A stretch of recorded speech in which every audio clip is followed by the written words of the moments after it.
fortunately, he accepted me for training and let me stay at the headquarters at the SRF headquarters in Los Angeles. And then after 3 months, he sent me to Phoenix. They had a branch center in Phoenix, Arizona, and I was sent to Phoenix, where I did my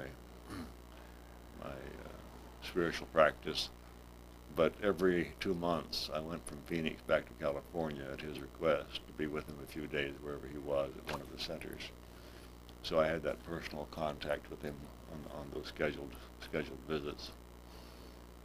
And I took to the monastic life very, very well. I enjoyed the silence. I enjoyed the discipline. I enjoyed the long hours of meditation. And then in 1951, I was ordained. He ordained me, and I wasn't ready to teach at that time, but he was preparing for the future because he passed in March 1952.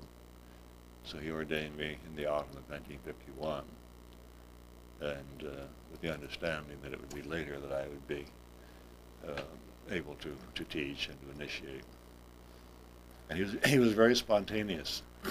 Some of you have read his books, I'm sure. He was very spontaneous, I imagine, like your Baba is here.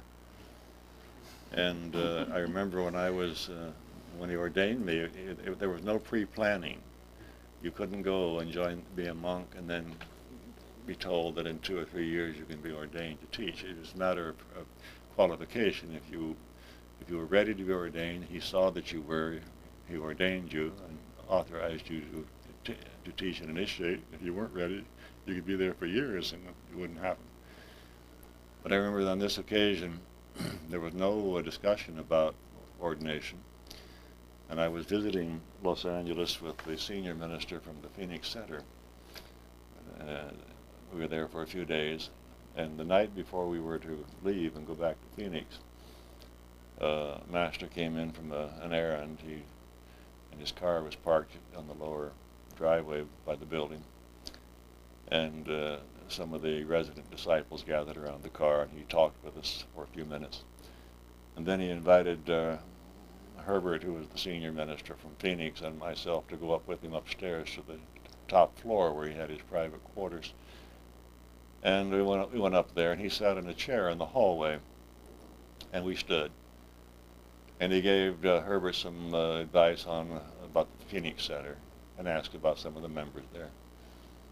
And then it was almost like an afterthought. He was getting ready to dismiss us, and we could always tell when he was going to conclude a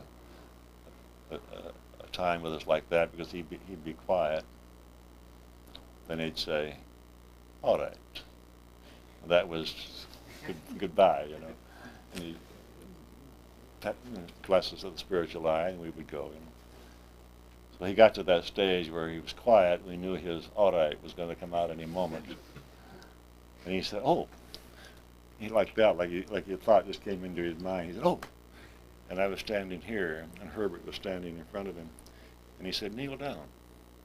So I knelt by his chair, and he put his hands on my head, and he ordained me. And he said, "Teach as I have taught, heal as I have healed, and initiate devotees of God into Kriya Yoga." And that was it.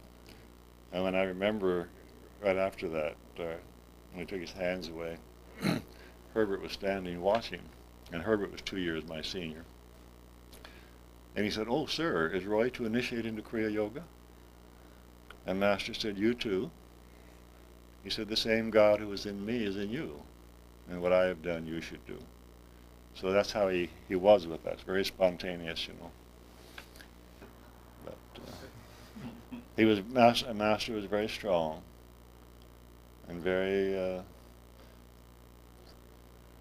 when you were with him you felt safe. There was this, a little like with Baba there's this quietness, this centeredness, that strength right there, you know. And Master was like that.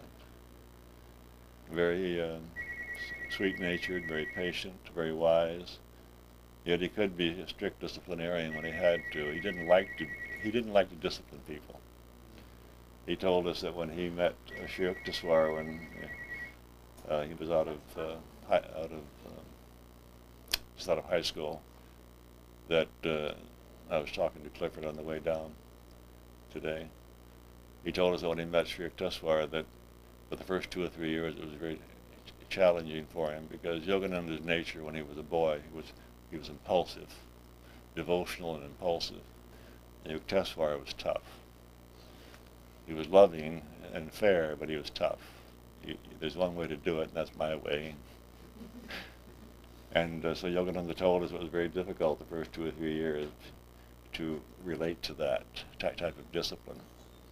But he admitted that he needed that to balance his personality and prepare him for his mission to the West.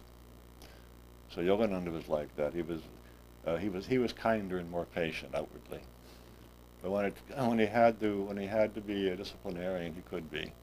And then he would usually soften it a little bit. He would say, "I only do this because I want you to be as strong as I am." But so it was a marvelous experience for me at that time. And when I went over to visit him on those occasions, those regular occasions, I never went with any sense of need or with a lot of questions to be answered. I just wanted to be in his presence. But invariably, he would say something or do something that would meet every need that I had, you know. And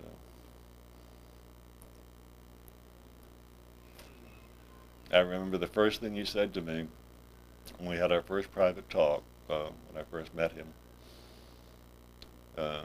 just before he dismissed me, his advice for living there and entered into the program. He said, read a little and meditate more and think of God all the time. And then almost, 2 years and 2 months after that, just before he passed, I visited him over to the desert retreat at 29 Palms. He had a small house out at 29 Palms. And I was visiting him there just a few weeks before he passed. And he was in vibrant health. He looked good. And we talked for a while. He had me in the living room.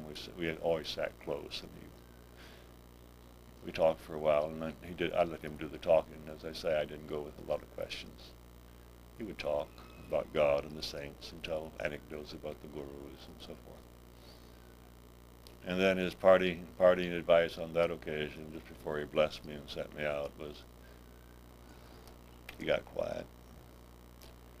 Then he said, don't bother yourself with what others do or don't do. And he said, don't look back. He said, look straight ahead and go all the way in this incarnation. And I knew what he meant by that, because I heard him talk before, you know, liberation, God realization, liberation. And then he said, and you can. That was his last advice. First was read a little, meditate more, think of God all the time. The last advice from his lips was look straight ahead, go all the way, and you can. This is how he was, you know. He was always reminding us, emphasizing what was important. There was a gentle, soft side to him, but he always got down to, you never left his presence without being reminded of why you were here on the planet, you know, what the purpose of life is, the ultimate purpose.